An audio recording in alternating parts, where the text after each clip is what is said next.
Hello, and welcome to CACHE, the portable professional development podcast from CACHE. Thanks for joining us. My name's Dawn, and I'm the editor of CACHE Alumni. Today I'm talking to Adam Chapman. Adam, can you tell us a little bit about you, please? My name's Adam. I'm a curriculum manager for early years at a further education college in the Eastern Northamptonshire. I've been in FE for 4 years, coming up to 5 years now. I've been teaching for all of that time. I have done CACHE qualifications previously to leave me to go to university, etc. And I come from a very early years education sector background, so I very much enjoy my job, and one of the group of people that have launched this exciting hashtag called hashtag EY Twitter Tag Team, which is really launching at the moment. So that's my background really, and I am very excited to see what the future holds. It sounds like things are really exciting at the minute, and I've been really fortunate to be able to be part of that EY Twitter tag team, which has been really helpful in terms of looking at best practice and helping to look at things that are topical within the sector, so that I can go away and do a little bit more research so that we can support our members with different stuff that's going on sort of within the hashtag, within the sector in general, because obviously that is the purpose of what we do here. So that's been a really nice little synergy that sort of happened, where that's all happened at the same time, which has been great. We started talking because obviously of the EY Twitter tag team, and we had talked a little bit about men in early years. You mentioned that your background is in early years education, but you've been in FE for quite a long time, and we're only really starting to see some sort of media coverage and some drive to get more men into early years education. Is that something that you've seen throughout your career?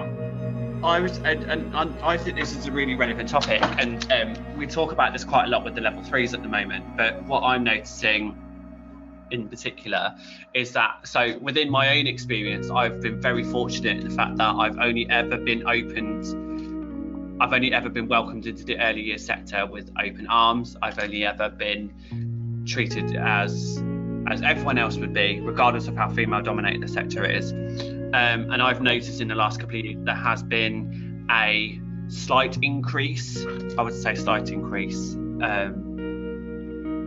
less than 10 in the last couple of years that I've been teaching it, but I think I've only taught a grand total of about 8 males in my early years classrooms, regardless of whether it's level 2 to level 5, and they have usually been excellent in practice. They're not intimidated by the fact that they're in a female dominated classroom. I too, when I was doing my level 3 diploma, I was the only boy in the classroom. I say boy because I was younger then, but I was the only male in the classroom at level 2 and level 3, and all I can say from going out on visits and talking to staff in sector, that this is exactly what the sector craves. They're looking for male influence, and I've only ever had positive experience.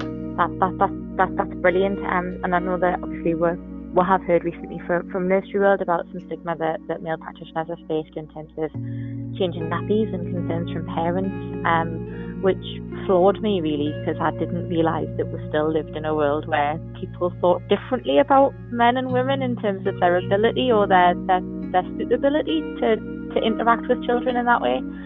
I thought all of that had disappeared in the 90s. No, I have seen and I have witnessed through peers I've worked with previously that males have almost been demonised in that respect. They can do everything else, but not that stuff that we just spoke about. And I think it's due to kind of the stuff that is overburdened to us through the media. Do you have any idea as to what causes that? And I think we are battling a historically gendered issue in terms of, because of how low paid the role is, potentially how underutilised and how underappreciated the sector is. Doesn't tend to attract males. Women go for it because of how potentially there's flexible working options with it. Potentially it works around childcare issues, etc. But regardless of that, I think we've got a real historic gendered issue here that we just aren't ready to move on from. And I think we do need to seriously consider our attitudes and our dispositions towards it, because we're not going to attract quality practitioners if our attitudes don't change.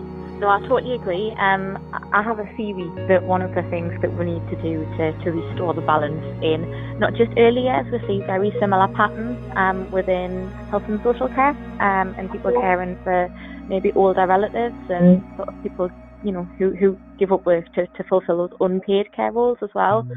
And I strongly believe that one of the ways that we need to redress that balance is to look at the disparity between maternity and paternity pay.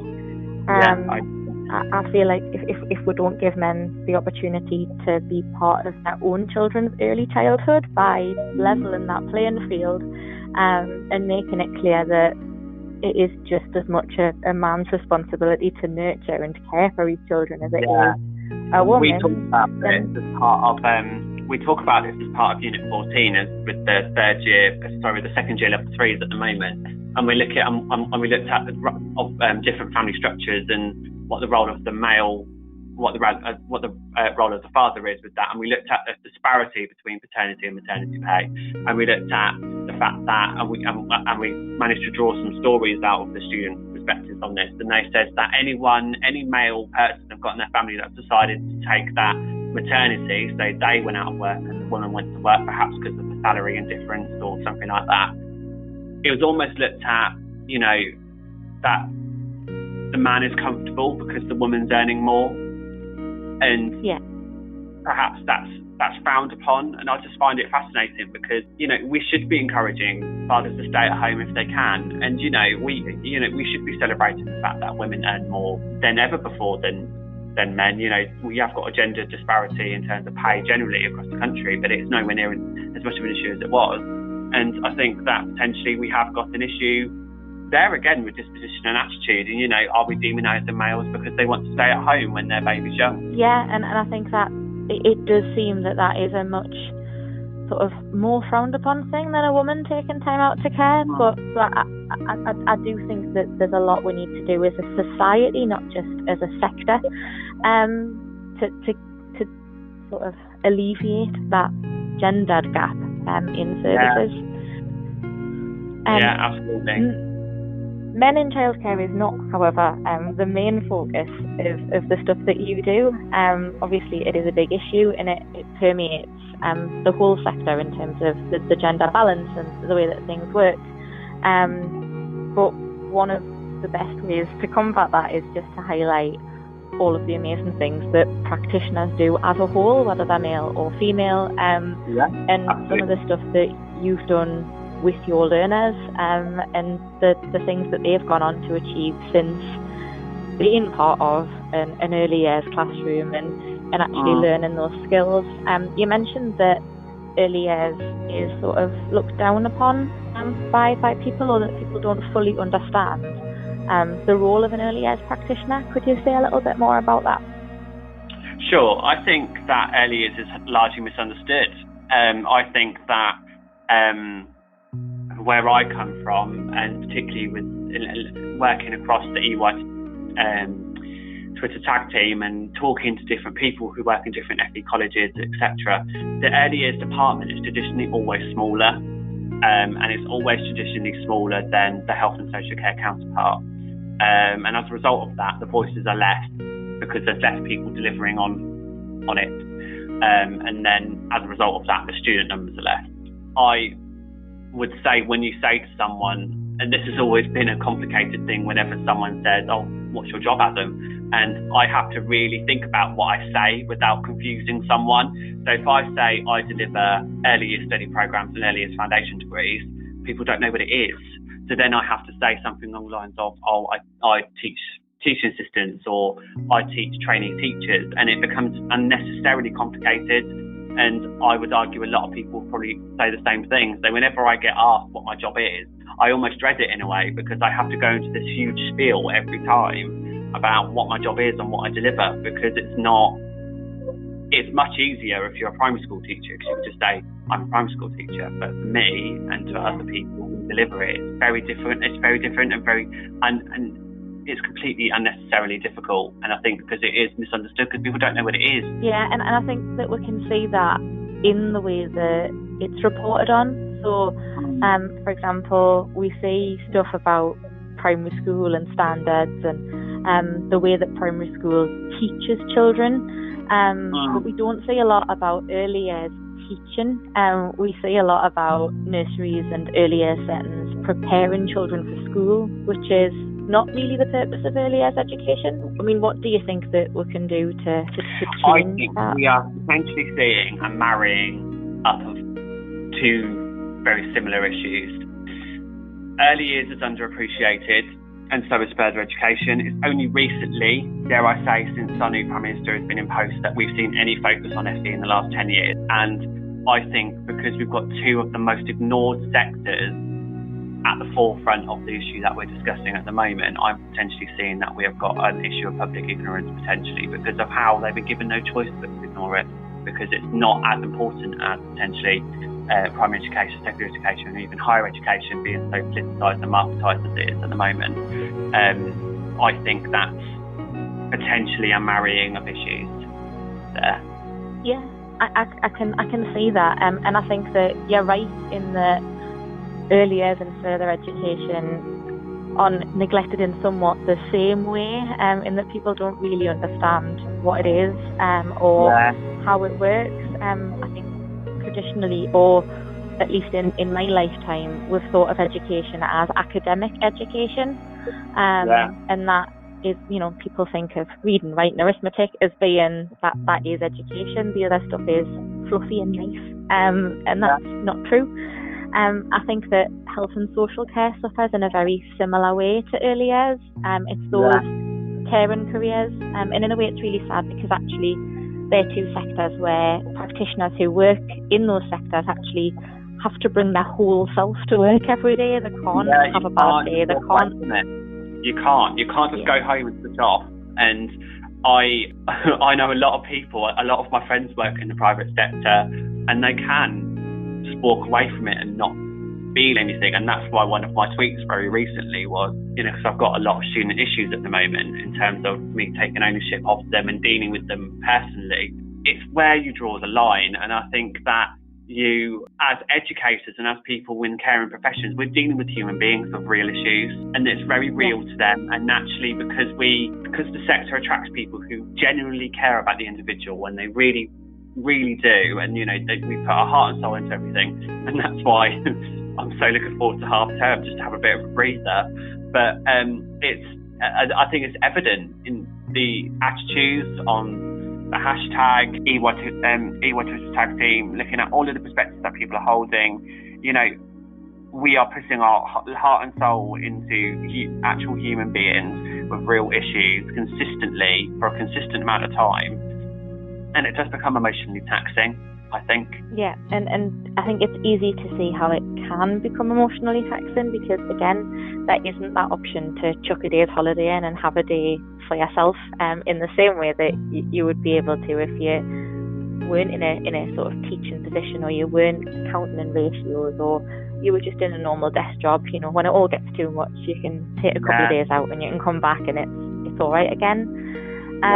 Do you think that in terms of early years, part of the issue is people not understanding play and the benefits of play, and actually how structured and directed and moulded the activities that children do within an early years setting are in terms of the development?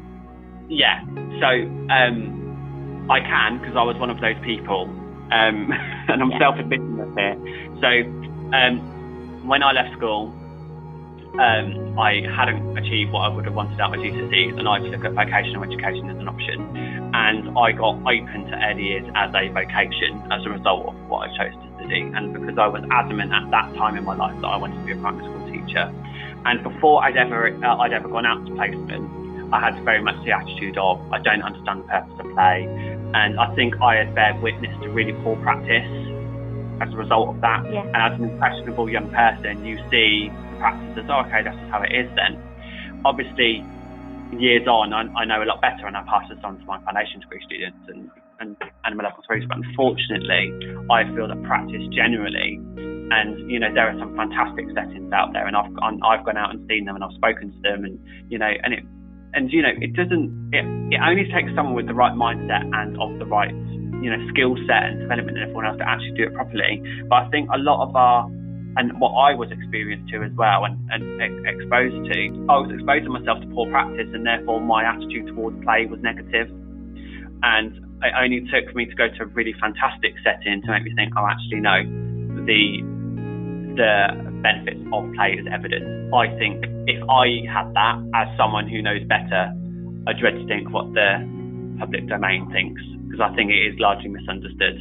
And a lot of research suggests that concept of play is misunderstood. Yeah, because that's you as an early years practitioner coming across bad practice. And I have no doubt that the settings that you were in had really good intentions of doing the best things that they possibly could for those children in terms of education, but just didn't have the knowledge and the awareness of neurological development of children and how that all works in terms of play and figuring things out. So yeah, you're right in terms of it is concerning that actually it might be worse in society in general in terms of how that's seen. I mean, how can people expose themselves to better practice?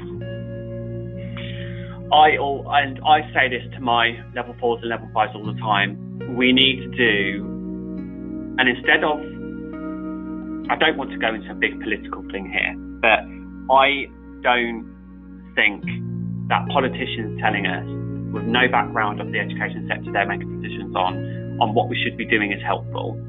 I think we should learn from each other, and I encourage my students to visit each other in practice.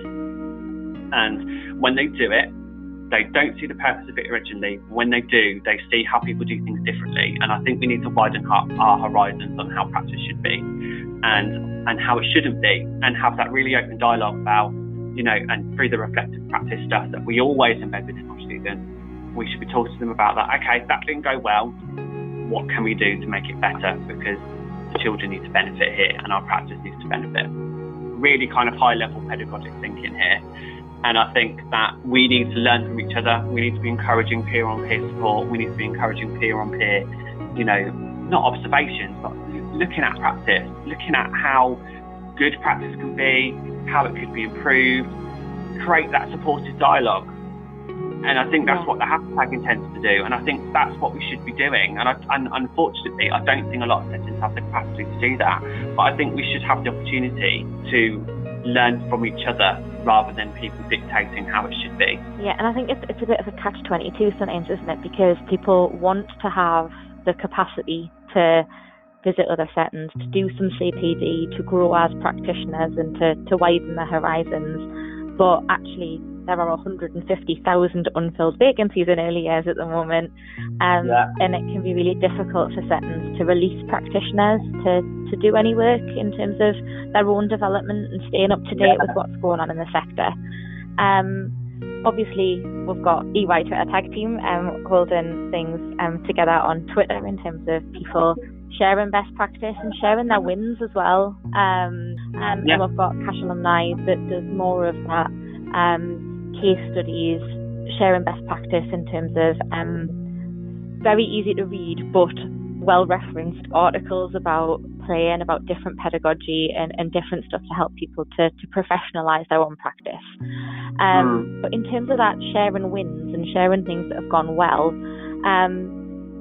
how do you feel about the way that early years practitioners discuss their own practice or discuss what it is that they do for a living? In my experience, people who look after other people for a living are sometimes the worst people at talking about their own skills and sort of bigging themselves up or talking about the things that they're good at, which can have a negative impact on overall perceptions of the sector, because when someone says, oh, I'm just a nursery nurse, that's sort of denigrating all other nursery nurses too. Yeah, Does that make and sense? I think potentially there is potentially damaging dialogue there in terms of pride of the workforce, and I think if we just focused a little bit less on ignoring the sector that's basically providing the foundations of a particularly damaging national curriculum we've got at the moment, because I believe the EYFS is actually a pretty good curriculum, all things considered. And I think that it could create a damaging dialogue between people who have pride in their practice and where they work and what they do. But that's not the impression I'm getting through anyone I've spoken to. I think if you're meeting like-minded people, particularly on the hashtag, I think that generally comes across as very positive, and I think that we should be proud of making early years front and centre, and making it a really powerful platform for people to really talk to each other and create that really positive forward-thinking dialogue.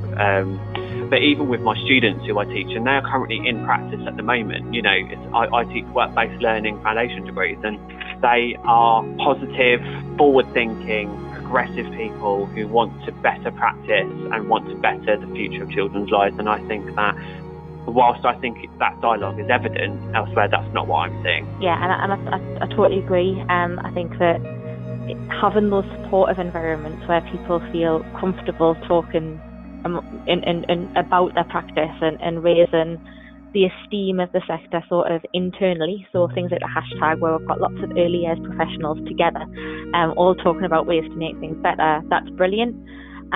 Where I think that maybe falls down is where early years professionals are talking to other people about what they do. Where I'm at an event and I say, oh, so what do you do for a living? I'll always hear the word just in the answer. I'm just a teacher. I'm just an early years worker. I just work in a nursery. And I don't know why that is. I don't know whether that is a reflection of society's views and people maybe not feeling comfortable. Yeah. Or whether... I was just thinking, are we potentially seeing staff feeling undervalued due to the fact that the sector is generally undervalued? And are we seeing a complete lack of government priority and therefore having to do more with less? Are we potentially seeing that rubbing off then, potentially, because, it could create very toxic staff rooms if that's the case? That is maybe the case, in that it is a sort of a societal issue with the sector feeling undervalued. I think it might be possible that it's also an issue in terms of the way that we direct people towards the sector. You said that you came to the sector because you didn't do very well academically, so vocational education was then offered to you. But if you had done well academically, you would never have been introduced to early years. No, but actually, never. You're really passionate about it and you're an amazing person to have in the sector. Do you think that we need to do more with careers advice to operate from a person-centred view of what the people should do for a living rather than directing them towards academia first? It's really funny you mention that, because I spoke to my quality team about this the other day, about the attitudes that our students have. And a lot of the teenagers we have in the classroom at the moment either have working with animals or working with children on their minds because they think it's easy. They think dogs are cute and children are cute. And, sixth forms have to promote vocational education now. Previously, they would hold on to students as much as they could for sixth forms. Yeah. And we are seeing students that come in the first 6 weeks of their level 2, level 3, go out to placement, realise that working with children isn't easy, and they realise it's not for them. And I think potentially we need to reintroduce, and this was absolutely part of my school experience at secondary school, I think there needs to be more of emphasis on work experience at school. And I think that if they want to work with children, go out and work with children for a couple of weeks, months if they can do it, or volunteer if you can, promote that. We want that employability in our young people, and make it clear that whilst yes we are a vocational pathway, it's not easy, it's exhausting work, but it's so rewarding at the same time. And we are seeing that evidence every year with students who come to us. It does seem to be unique to the caring part of vocational education as well. Nobody looks at a bricklayer and says, "Oh, you've got it easy, mate." They know it's a skilled job and that it's hard graft. We seem to think because caring is something that is peoply and is warm and is in some respects fluffy because it has to be, we don't see the actual technical value in what it actually provides. Is there anything that you think that we could do? I think there needs to be a drastic shift in policy. I think we need to look at the way that we market the sector, and I think we need to look at the way that we sell it. What young people tend to get mixed up with is being a caring person and going into a care profession. And everyone cares. Everyone can care about something. You know, they can care about the fact they're going for lunch that day because they're hungry. It could be as little as that. But actually going into a caring profession, that's different. And people are relying on you to get through their day to day. And that's where it's different. Yeah. Looking at the EYFS, it's quite cleverly structured in terms of being able to then be the foundation for lots of different types of pedagogy. So you can run a Montessori nursery and hit all of the markers of the EYFS. You can run a Reggio style nursery and hit all the markers of the EYFS. You can run a setting that doesn't particularly conform to one theorist or another in terms of the way that they run their earlier setting, but they can use a pick and mix of styles to hit all of those benchmarks in the EYFS. Is there a theorist, or do you have a favourite theorist, or is there someone that you think really had a really insightful view and got it majoritively right in terms of the way that they look at early childhood? Are we talking theory or philosophy? Or can it be there's a question. Yeah, because philosophy, my favourite theory to deliver is Brenner. He is without doubt my favourite, because I think he makes a lot of sense. And once you get him, he makes sense of everyday life. And I think once we understand the experiences of children in different contexts, in different locales and environments, that ultimately shapes what a child is going to be like. And he is my favourite theory. In terms of philosophy, I'm an advocate of Reggio, I would say. I value that a lot.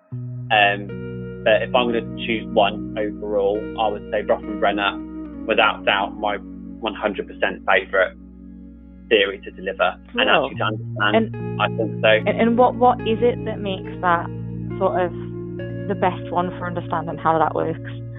What makes his theory such a standout example of how we should look at children's education? It allows you to look at children holistically, and it allows you to look at them in the different locales that they go through in day-to-day experiences, and how different events in different environments shape children's experiences. And you could relate it to social class, you can relate it to the education of a child, you can relate it to parental education. There's so many different avenues you can look at, and I think not many theories allow you to take a perspective of a child and look at it through a wider lens. And that's what Brenner offers, I think. Do you think that we understand enough about adverse childhood experience and neurology, on neuroscience when it comes to education? Yeah, I think if you're well trained and if you're well educated in that area, then you have no choice but to be, because it underpins everything that we do. What I think we don't know enough about is, and this is my particular research interest, is the technological age that children are being brought up in, because there's so much unknown with it. And for parents, practitioners, children, they're educating adults on how these things work. And as a result of that, I think in 10 years' time, when we have FE colleges around delivering very different qualifications, we're going to have a very different audience. And I think that's the big unknown. I'd like to think practitioners are clued up on neuroscience, but it depends really. I think if you frame it as neuroscience, people think that you're talking about something biological and you're not. You're talking about how children are brought up and how they're shaped. So that would be my perspective on that. No, that makes perfect sense. I think everything that we've discussed is really valuable in terms of trying to raise awareness and support those aims. I am quite conscious that I have kept you longer than an hour. Is there anything that you'd like to leave our audience with as a final thought, or is there anything really important that you'd like people to think about any of the stuff we've talked about, or just around the sector in general? I believe that as a male in the sector, we've got the issues around it are really relevant and really troubling, and I think we need to continue making noise and using our hashtag, so EYFS tag team. We have a real shining community of practice of people who genuinely care about the children that we look after, and we educate. We've got educators from all different walks of life working together to make sure that regardless of how underfunded, how under-ignored, how underutilised that the sector or the government feels the sector is, we are still making noise, and we are not going to stop until we're listened to. And we are positive, forward-thinking, progressive professionals in the sector. All of us are, and we are ready to make change. And we will make change if we are given the utilities to do so, and we're given the resources to do so. If anyone wants to join our community of practice, then please use the hashtag. Please follow us. We are like-minded, really positive and progressive people, and we're using this platform that Dawn has very kindly given to us to really make a shout and make a noise about. So if you want to come and make some noise, join the hashtag and join our mission, because we are not going to stop until we are listened to. That's brilliant. Thanks, Adam. And just before I let you go properly, if any of our listeners wanted to find more about you or about the work that you do, I know that you're not just in the hashtag, you're quite active elsewhere within the early years sphere. Do you want to point people towards where they can find more about you specifically? Of course, yeah. So my Twitter handle is AS, AS Chapman 91 on Twitter, and my LinkedIn is my name, Adam Chapman, and I work for the Bedford College Group in the east of East Northamptonshire. So if you want to get in touch, or if you want to touch base with me, my email's on my LinkedIn page. I'm happy to chat. I like to think I'm a nice person, so I'm not going to put anyone off. Thank you so much for your time, Adam. It's been absolutely wonderful to talk to you. And thanks to you at home or on the go for joining us. Don't forget, if you've got some best practice or you'd like to share with us something great, you can get in touch with us at alumni@cache.org.uk. That's alumni, ALUMNI, at cache, CACHE.org.uk, and we'd love to speak to you. You can find us at the CACHE Alumni website at www.cachealumni.org.uk, or through the main CACHE website for information about qualifications and other CPD at www.cachevehicle.org.uk. Thanks very much, and until next time, take care.